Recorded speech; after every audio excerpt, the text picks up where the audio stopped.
Good afternoon. Last Tuesday, we observed the anniversary of the adoption of the Constitution on September 17th. Sadly, on that day, the Intelligence Community Inspector General formally notified the Congress that the administration was forbidding him from turning over a whistleblower complaint on Constitution Day. This is a violation of law.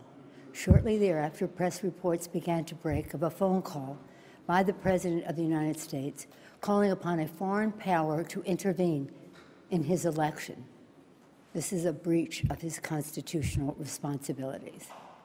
The facts are these. The Intelligence Community Inspector General, who was appointed by President Trump, determined that the complaint is both of urgent concern and credible. And its disclosure, he went on to say, relates to one of the most significant and important of the Director of National Intelligence's responsibility to the American people. On Thursday, the Inspector General testified before the House Intelligence Committee stating that the acting Director of National Intelligence blocked him from disclosing the whistleblower complaint. This is a violation of law. The law is unequivocal. The DNI staff, it says the DNI, Director of National Intelligence, shall provide Congress the full whistleblower complaint. For more than 25 years, I've served on the Intelligence Committee as a member, as the ranking member, as part of the Gang of Four, even before I was in the leadership. I was there when we created the Office of the Director of National Intelligence. That did not exist before 2004. I was there even earlier in the 90s when we wrote the whistleblower laws and continue to write them to improve them to ensure the security of our intelligence and the safety of our whistleblowers. I know what their purpose was, and we proceeded with balance and caution as we wrote the laws. I can say with authority the Trump administration's actions undermine both our national security and our intelligence and our protections of the whistleblowers, more than both. This Thursday, the acting DNI will appear before the House Intelligence Committee. At that time, he must turn over the whistleblower's full complaint to the committee. He will have to choose whether to break the law or honor his responsibility to the Constitution. On the final day of the Constitutional Convention in 1787, when our Constitution was adopted, Americans gathered on the steps of Independence Hall to wait the news of the government our founders had crafted. They asked Benjamin Franklin, "What do we have, a republic or a monarchy?" Franklin replied, "A republic if you can keep it." Our responsibility is to keep it. Our republic endures because of the wisdom of our Constitution, enshrined in three co-equal branches of government, serving as checks and balances on each other. The actions taken to date by the President have seriously violated the Constitution, especially when the President says, Article 2 says I can do whatever I want.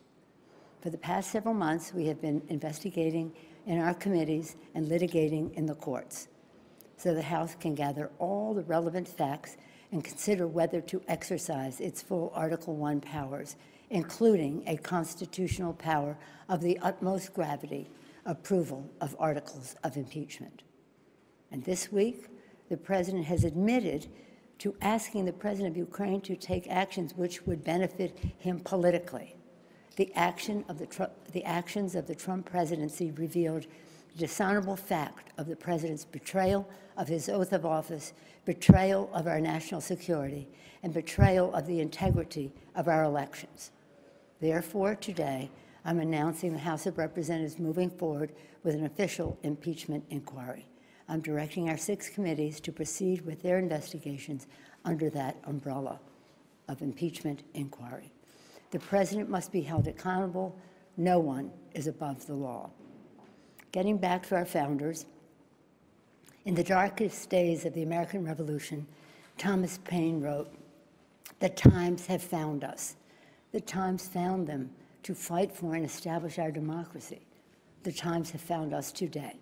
not to place ourselves in the same category of greatness as our founders, but to place us in the urgency of protecting and defending our Constitution from all enemies, foreign and domestic. In the words of Ben Franklin, to keep our republic. I thank our chairman, Chairman Nadler, Chairman Nadler of Judiciary, Chairman Schiff of Intelligence, Chairman Engel of Foreign Affairs, Chairman Cummings of Oversight, and Chairman Cummings I've been in touch with constantly. He's a master of so much, but including inspectors general and whistleblowers. Congresswoman Richie Neal of the Ways and Means Committee, Congresswoman Maxine Waters of the Foreign Financial Services Committee. And I commend all of our members, our colleagues, for their thoughtful approach to all of this, for their careful statements. God bless them, and God bless America. Thank you all.